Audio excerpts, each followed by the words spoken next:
대화를 잘한다는 게 별거 아닌 것 같은데 참 어렵죠. 특히 호감 있는 사람 앞에 가면 더욱더 그렇고요. 저도 소개팅을 처음 나갔을 때 그랬던 것 같아요. 마음에 들어서 잘 이어나가고픈데 무슨 말을 해야 할지, 그리고 어색한 기류가 불편해서 오히려 아무 말이나 뱉게 되고, 그러다 굳이 안 해도 되는 헛소리에 아 X됐다 하며 동공지지, 표정은 굳어지고 머릿속이 하얘지죠. 이렇게 마음을 얻지 못하고 끝나버리는.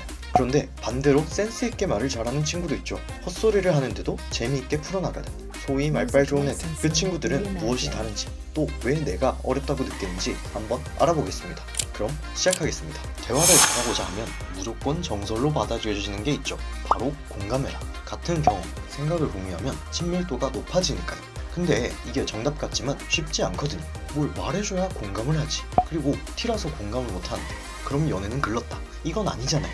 공감 중요는 한데 그것만으로는 안 된다는 거죠. 먹는 취향, 주말에 뭐 하는지, MBTI 이런 거 물어보고 맞춰보는데 다 다르면 안 맞는 게 돼버리고 오히려 어색하고 대화가 끊어지니까요. 결국 첫 번째로 필요한 건 상대방의 말을 끌어내는 거예요. 들어주는 거죠. 상대방의 관심사 혹은 감정을 물어본다든지 상대방을 중심으로 대화를 한다는 거죠. 사실 공감대를 찾는 이유도 어찌 보면 내가 잘 아는 것, 내가 관심 있는 것에 대해 이야기하는 게 수월하니까, 그래야 할 말이 생기니까 거든요. 반대로 상대방이 쉽게 이야기하도록 만들어주는 거예요. 또 덜 친한 사이일수록 한 주제에 대해 깊이 이야기하는 것보다는 상대방의 성격이나 습관을 말할 수 있는 질문을 해야 합니다. 상대방의 이야기, 상대방의 정보를 끌어내도록 하는 거죠. 그러면 누구와도 쉽게 친해질 수 있어요. 주말에 뭐 하냐 묻고 넷플릭스 본다고 하면 뭐 보냐, 요즘 이거 본다, 그러면 어떤 내용이에요? 어떤 대답들을 하겠죠? 그러면 한번 내가 아는 거 섞어서 확인해 주는 거예요.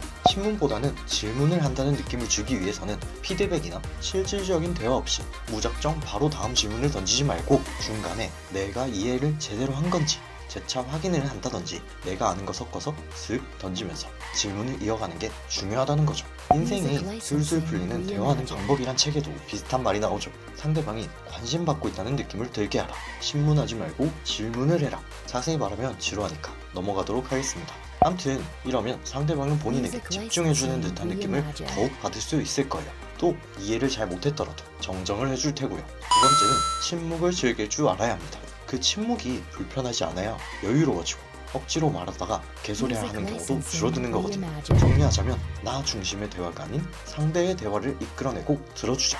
그리고 무작정 질문을 퍼붓는 게 아니라 중간중간 내가 이해하는 게 맞는지 확인과 공감을 하자. 침묵을 즐겨라. 꼭 내가 말할 필요 없다. 오디오 안 채워도 되니까 억지로 하지 말고 상대방의 얘기를 다 하고 나에게 물어주면 그때 내 얘기를 해라. 상대방도 어느 정도 얘기도 잘 통한다, 나한테 호감이 있다 하면 궁금한 것도 있고 나에 대해 물어보겠죠. 그때 이제 내 얘기를 털면 됩니다. 저도 사회생활을 할 때는 입굽다, 연애나 친구 관계에서는 말하다 보면 결국 끌고 와서 내 얘기만 했는데 이걸 알고 나니까 대화가 어려울 때는 상대방이 말하기 더서 편하고 내가 호감을 얻고 풀 때는 상대방이 편해하니까 조금은 난이도가 쉬워지더라고요. 오늘은 대화에 대해서 다뤄봤는데 연애나 인간관계를 위해서는 외모 관리뿐만 아니라 이런 부분도 필요하니까 가끔은 이렇게 관계에 대한 부분과 실질적 방법에 대해서도 다뤄보겠습니다. 시청해주셔서 감사합니다. 오늘도 좋은 하루 되세요.